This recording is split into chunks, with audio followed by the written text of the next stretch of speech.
चंडीगढ़ में हरियाणा विद्युत नियामक आयोग द्वारा आयोजित विनियामक मंच की 83वीं बैठक में मुख्यमंत्री मनोहर लाल ने बतौर मुख्य अतिथि के रूप में शिरकत की। मुख्यमंत्री ने कहा कि गांव को 24 घंटे बिजली प्रदान करने के उद्देश्य से राज्य सरकार ने वर्ष 2016 में कुरुक्षेत्र से हमारा गांव जगमग गांव योजना की शुरुआत की। आज राज्य में 5680 गाँव लगभग 80% गाँव को 24 घंटे बिजली मिल रही है। मुख्यमंत्री ने कहा कि कुछ प्रांतों में फ्री बिजली देने की शुरुआत हुई थी, लेकिन हमने इस अवधारणा को नकारा है क्योंकि free electricity is a no electricity. इससे न तो उपभोक्ता का भला होता है और न ही सरकार का।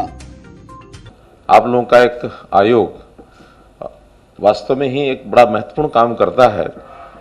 यानी जिस प्रकार से शरीर है, शरीर को उसकी धमनियों में रक्त की आवश्यकता है और रक्त की सप्लाई हृदय करता है, दिल करता है। इसी प्रकार से अपने सामाजिक जीवन में, अपने सारे सिस्टम में जो पावर है, बिजली है, वो उसी प्रकार से रक्त की जैसे सप्लाई होती है, ऐसा ही एक सप्लाई का काम सबके जीवन को सुलभ बनाने के लिए करता है। और उसकी सप्लाई को रेगुलेट करना वो अति आवश्यक है। अन्यथा अगर रेगुलेशन न हो तो उसके बहुत से दुष्परिणाम हो सकते हैं। जहाँ कम चाहिए वहाँ ज़्यादा पहुँच जाएगी बिजली, या ज़्यादा चाहिए वहाँ कम पहुँचेगी, और फिर जिसको जैसी चाहिए वैसी नहीं मिलेगी।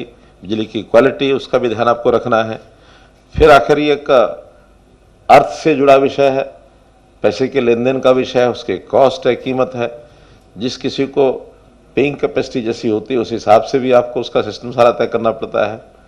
यानी बहुत प्रकार के जो काम हैं इनके, यानी दरें तय करना, उपभोक्ता है उनके हितों की रक्षा करना, और फिर बिजली का जो सारा सिस्टम है, उनके कर्मचारी हैं, उनकी क्षमता को बढ़ाना है, और आगे भविष्य की जो मांग है उसको फोर्सी करते हुए आगे की प्लानिंग करना। एक मैं समझता हूँ कि बहुत बड़ा काम है जो आप लोग करते हैं। अब इसमें इतना ही है कि उसको कैसे हम एफिशिएंटली करें, कैसे हम उसमें, क्योंकि ये मल्टीपल यूज़र और बहुत बड़ा यूज़र बेस है। मैं समझता हूँ किसी एक सेवा का अगर सबसे बड़ा यूज़र बेस है तो पावर है। बाकी चीज़ों की कुछ कमी भी आवश्यकता है, कोई उपयोग कर सकता है, कोई डेफिशिएंसी है तो उसमें से जी सकता है।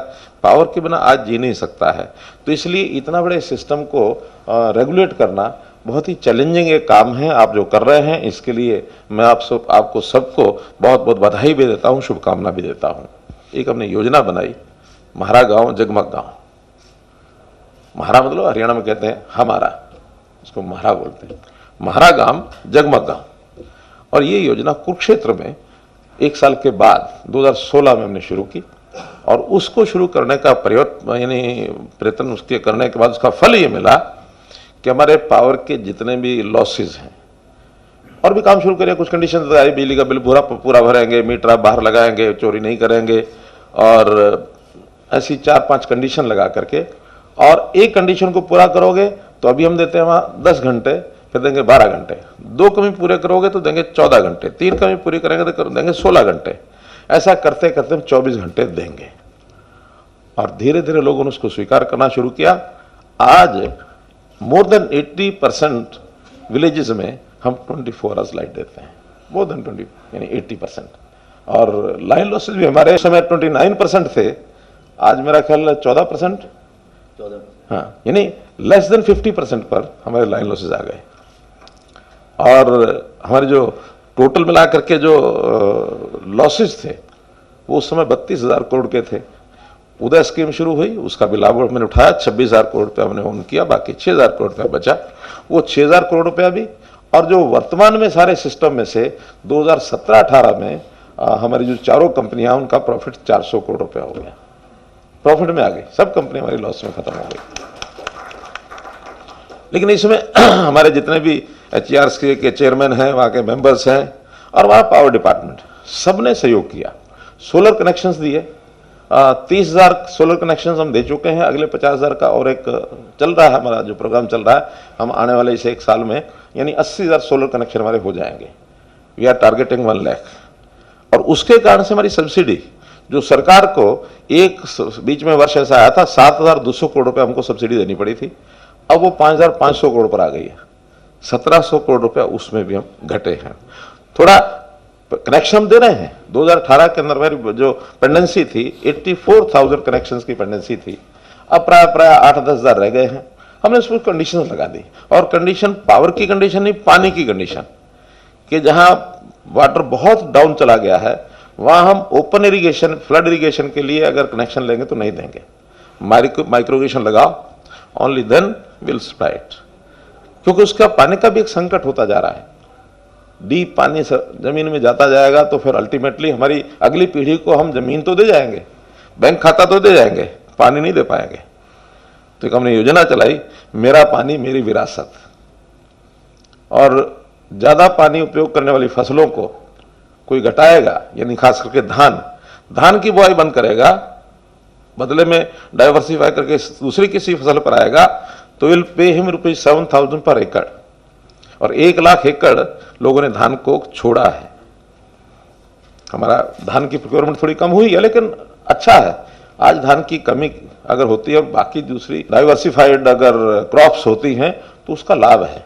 आज धान की, गेहूं की उतनी हमें जरूरत नहीं है। खैर ये एग्रीकल्चर का विषय, मैं पावर के विषय पर आता हूं, तो उसमें भी हमने उसको कंडीशनल उसके साथ किया है। पावर के हमने रेट्स पिछले 8 साल में टैरिफ कभी बढ़ाया नहीं है, बीच बीच में जब भी कोई अवसर मिला हमने घटाया है। एफएसए उस समय जब हम आए थे तो 37 पैसे कुछ समथिंग एफएसए था, वो हमने समाप्त कर दिया। फिर उस समय पावर यूनिट 4.5 रुपया जो मिनिमम रेट था उसको हमने 2.5 रुपये, यानी 200 यूनिट तक 2.5 रुपये, और 50 यूनिट तक तो 2 रुपये। आगे भी प्रस्ताव हमारा है कि अगर थोड़ा सा प्रॉफिट हमारे पचनंदा जी और अलाउ कर देंगे तो हम थोड़ा सा इनको सिफारिश करेंगे अपनी ओर कि ये जो कम बिजली खर्च करते हैं इनको थोड़ा और रियायत दे सकें हम, ताकि गरीब आदमी उसको जितना सुविधा हम दे सकेंगे वो सबसे पहला अधिकार उसका है। सोलर पावर का हमारे ऊपर एक प्रेशर बनता है, तो सोलर पावर प्रेशर के लिए भी हम जो स्वयं अपनी बिजली उपयोग करते हैं, कैप्टिव वालों को तो हम अलाउ करते हैं, जो बाजार में बेचता है सोलर बना करके उसको हम अलाउ नहीं करते हैं। अदरवाइज उसको तो लाभ हो जाएगा बिजली पैदा करने वाले को, लेकिन हमारी जो सप्लाई है क्रॉस सब्सिडाइज के कारण से और रेट्स, वो अगर बिजली खपत कम हो गई तो ये लॉस अल्टीमेटली फिर यूटिलिटीज को जाएगा, तो ये लॉस ना हो उसका भी हम थोड़ा ध्यान रखते हैं। अब गांव में कोई ऐसा घर नहीं है जहां हमारा कनेक्शन नहीं है, फुल कनेक्शन सारे हमारे हो चुके हैं।